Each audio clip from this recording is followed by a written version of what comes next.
So it's 2022. What the hell am I gonna do? I have no idea. What about you?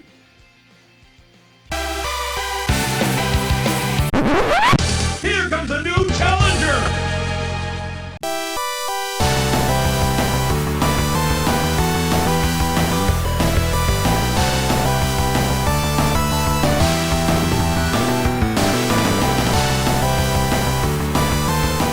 So let's talk about 2022. Like, honestly, Christmas was pretty hectic. January's been pretty hectic.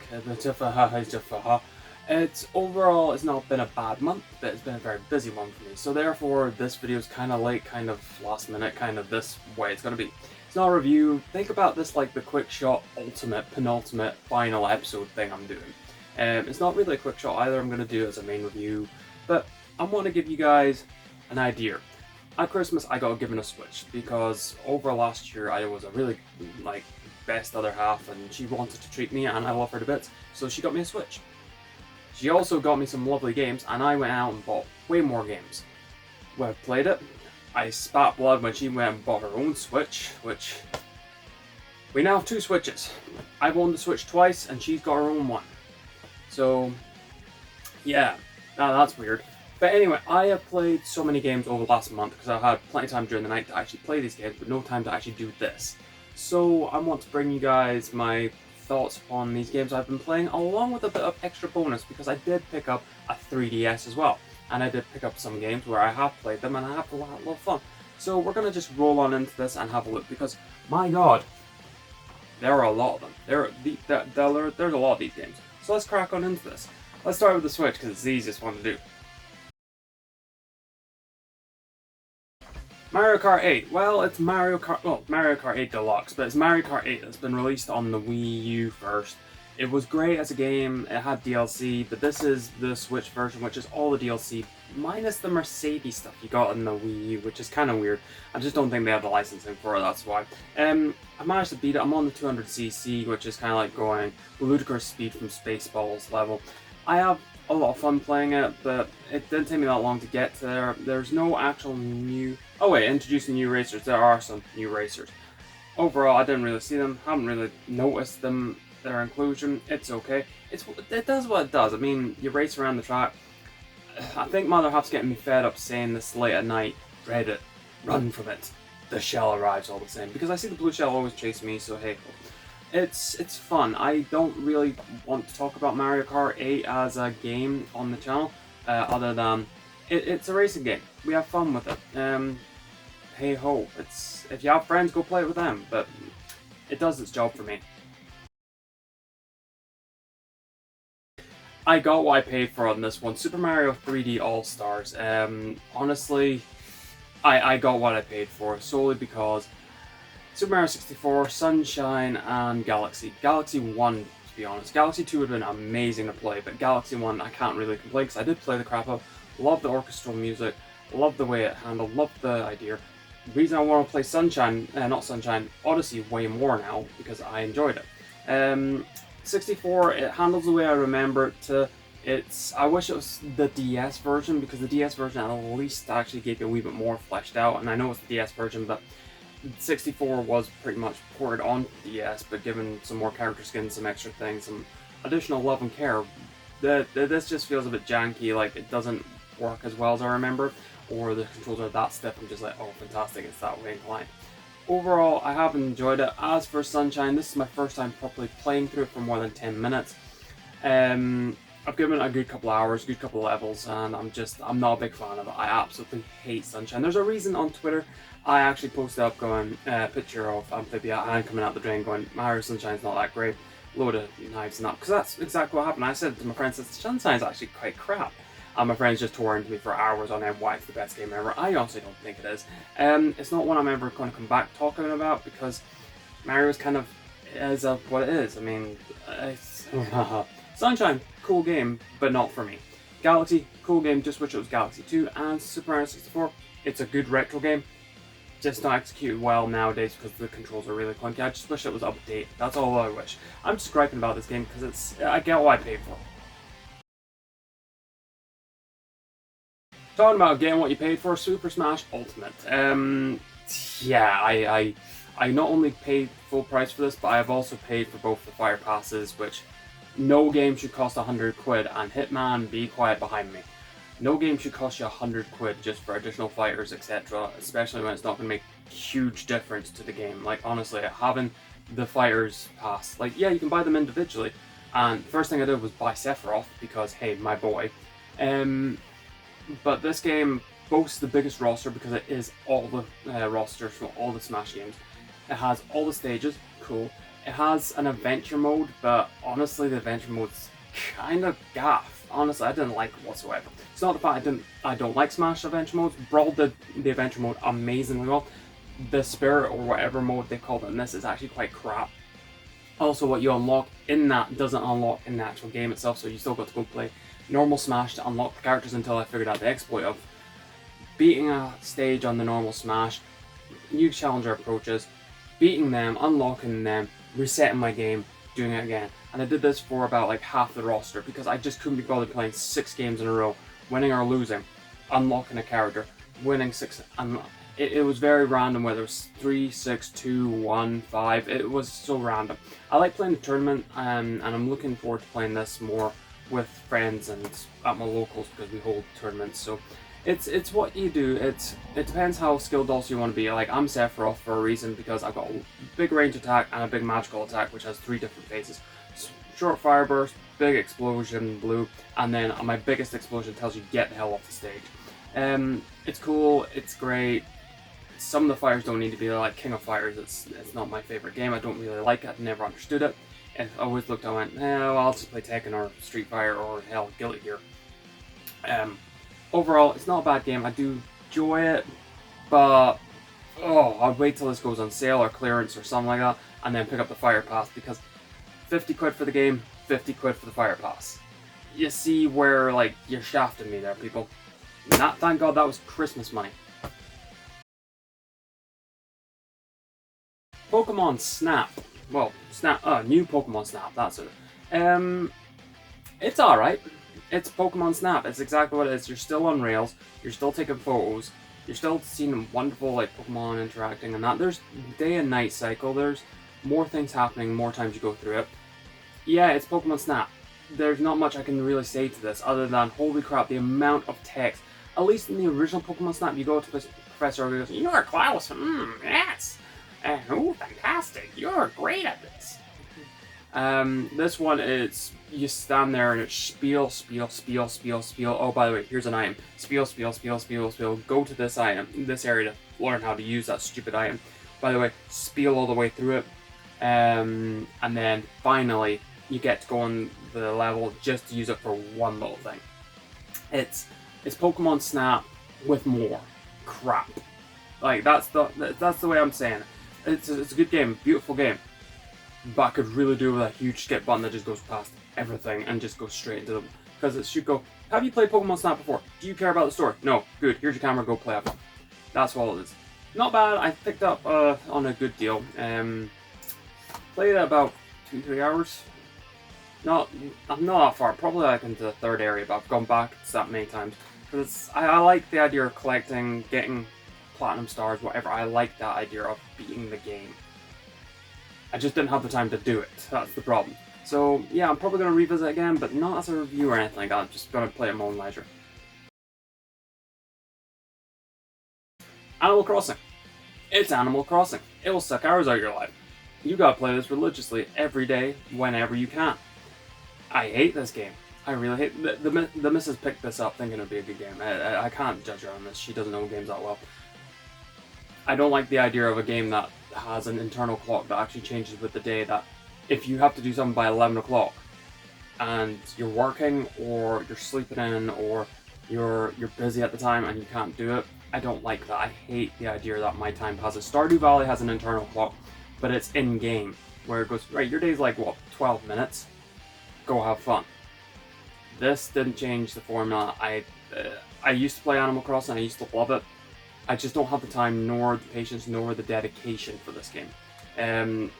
I didn't play more than half an hour of this myself. I just know. It's if you like Animal Crossing, go have fun, play, and you'll enjoy it. But honestly, just nope.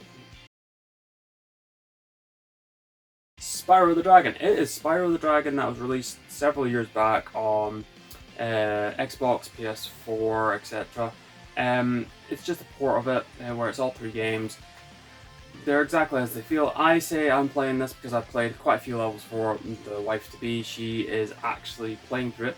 I've completed about probably 20% of it. You have the flying, the treetops I think it was, and one of the other levels which I had to go up a stairway trying to beat the armors. So I'm saying I've played this because I've beaten it originally, and playing it again, I can see how janky the controls are on a Switch, but they're way more controlling than they were on the Xbox One for me.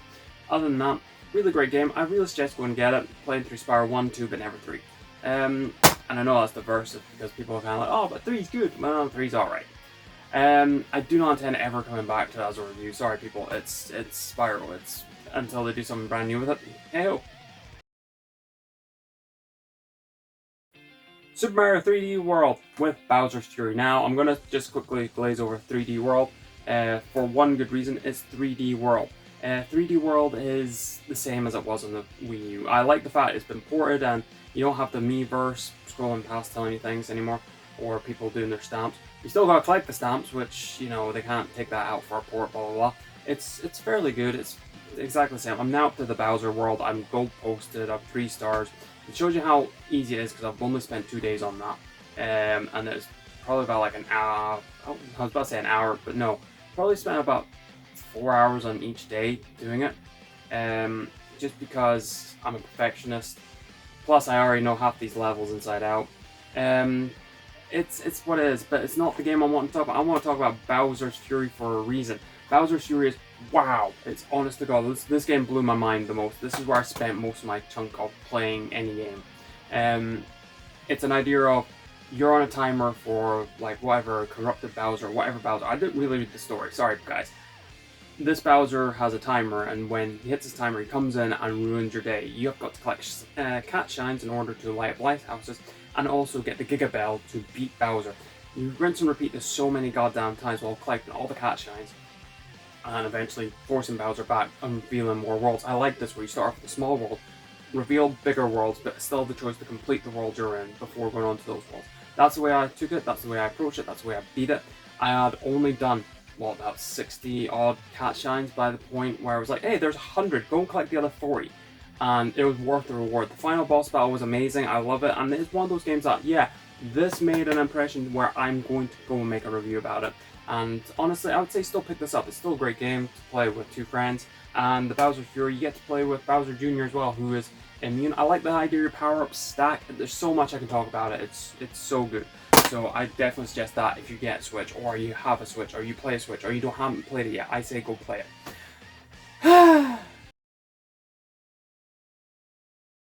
I've left the best for last, Danganronpa to Cadence. Now I know there's a lot of shine on my box, so I can't help my lighting right now. Honest to God, this was like the best present I got on Christmas Day, mostly because I got the collector's edition, which hey ho, love it. So this is Danganronpa 1, 2, V3 Kill and Harmony, I think it is, and Danganronpa S, a nice new minigame that's kind of non-canon to the series whatsoever. I like that way more than V3. It's Danganronpa 1, 2, and 3. It's the Ron seal. It does what it says on the tin. It's the same visual novel. It's the same controls. It's the same cases. I've beaten 1, 2 hands down quickly because I've played them that much. I now know what to expect. I know who the killer is. I know what the clues are. I know where to go looking for them. I know where the hidden Monokumas are. I know where the items are. I know my chance of getting certain items. I now have completed the high school daily life because I know how to level them up, be fast and quick about it. Yeah, it took me no time. It probably took me a good couple of nights off the bat of my head. I think I did spent 27th, 28th, and 29th beating those 2 games hands down. And it didn't take me long because obviously I've done those games and I've spent so many hours in them that when it came around to me playing Danganronpa S, my god, I was so happy about it. I was so excited about playing that game because I've seen it in the trailers like, oh, this looks interesting. It's like a Mario Party / RPG / battle system / adventure. It's so many things in one that the fact that you've got to unlock characters via the gacha systems or multi-completes, the actual main story is hidden behind completing the game, completing the boards multiple times. I have managed to get a character to actually beat all the mono beasts, but after you beat the mono beasts, it's kind of like, oh well, just go level up, do what you need to. You're kind of the pinnacle now anyway. So I like the idea that your characters can level up, you get items to level up. I could talk about that part of the game forever because Danganronpa S is actually pretty cool. I was so happy, I actually tweeted out I got both my waifus in one drop. So happy, I got Swimsuit Mukuro and Swimsuit Junko in the one drop. It's like, I'm just happy I got Junko, I didn't care what one it was. And Mukuro, cool, I'm happy that I got her because it's kind of interesting how they included all the characters and they all interact and have different story segments and they all have their personalities, and it's so good as a game. I like it. I kind of wish that was a canon entry because it's just so dumb that you kind of go, wow, Junko's not much, she's not that evil. Hi Monica, you're really still evil. It's that kind of game where I'm so in love with it. However, V3 Kill and Harmony, I'm going to just nail on the head. I absolutely hate it as an entry. I don't like it whatsoever. I do intend doing it because I will go through all the Danganronpa, but still, it's still my own personal goal to do that. But for V3, I played about, I think, halfway through the first chapter. No, it was the first chapter I managed to complete because they did the switcheroo on me. I was like, I'm done. This is stupid. I already know the twist ending. I hate it already. Oh yeah, by the way, people, I already do know the twist ending of V3. It's just because I watched one of my friends go through it, and plus, I had to Google up the ending just to see what was going on because I was like, there's no bloody way. But no, the ending's stupid. Really stupid and leaves it so ambiguous that even I'm like, I don't care. But I love this. I love this, the collector's edition. I love it, everything about it. It's just such a good game. If you can get it, go for it. Download it, play it. Games I played that I don't have the physical copy to show you. Skyrim. I need to play this more. I can't really say anything about it. It's Skyrim. I've paid for this game so many times on so many different consoles. Xbox 360, Xbox One, PS3, PS4. And this is now on the Switch. I paid about, 40 quid a shot each time, then 50 for this one. I've paid way over too much just to go past the tutorial, stop at Riverdale or whatever Riverwood or whatever the hell it's called, and then nothing. I went to the guy's house and then that's where I save and stop, and I just never play it again. So this one I'm really gonna have to fire through. It's Skyrim. If you like Skyrim, play it. If you like Fallout 4, go play that. You know, it's Bethesda. It's their kind of game. I can't really judge it any further than that. I do hope to come back to it one day. Not as a review, but just to talk about it and get it finally out. Undertale. It's Undertale. I love playing it. I wanted to get it for the Switch because there's a hidden boss battle in the Dragon Shrine, in the Dog Shrine, which is only exclusive to the Switch. I played it, beaten it. It took me no time at all, especially when you know the story inside out. You can just skip through all the dialogue and do it 100%. It took me about a couple hours to get that done. I finally had a lot of laugh fighting the hidden boss, Mimi or whatever her face is. It was really great. I enjoyed it. So hey ho, I will probably also be coming back to this one day. And that's it for the Switch games. My god, that's a lot of Switch games I've been playing over like a month and a bit now. So, let's talk about 3DS. Miitopia. It's Miitopia. It's bad. It's honest to God. This is definitely aimed at children. It came because I bought an Animal Crossing game thinking my missus would steal my 3DS and play Animal Crossing on that all the time. This was definitely aimed at children. I played all of 5 seconds of it and I instantly decided no, it's not for me. It's for the children who have me characters. It was very aimed at them. I don't really know anything about it. That's my 2 cents on it. That's all you're getting.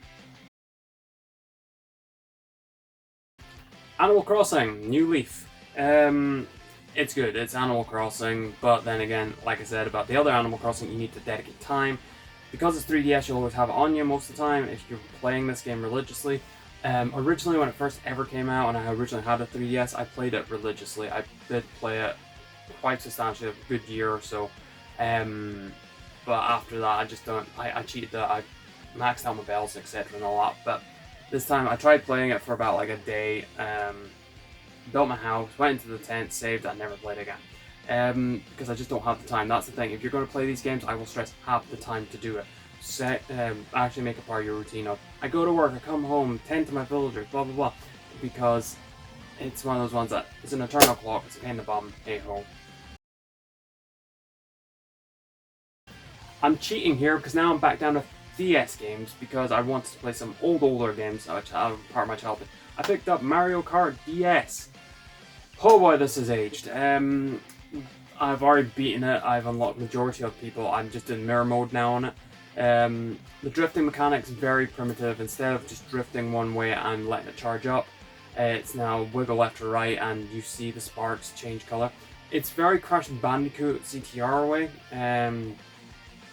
But yeah, it's still a good game, still fun. I'm very happy I got that because trying to buy this like out CEX or something like that, you're still looking about 30 quid for it. So, but that's CEX, robbing bastards.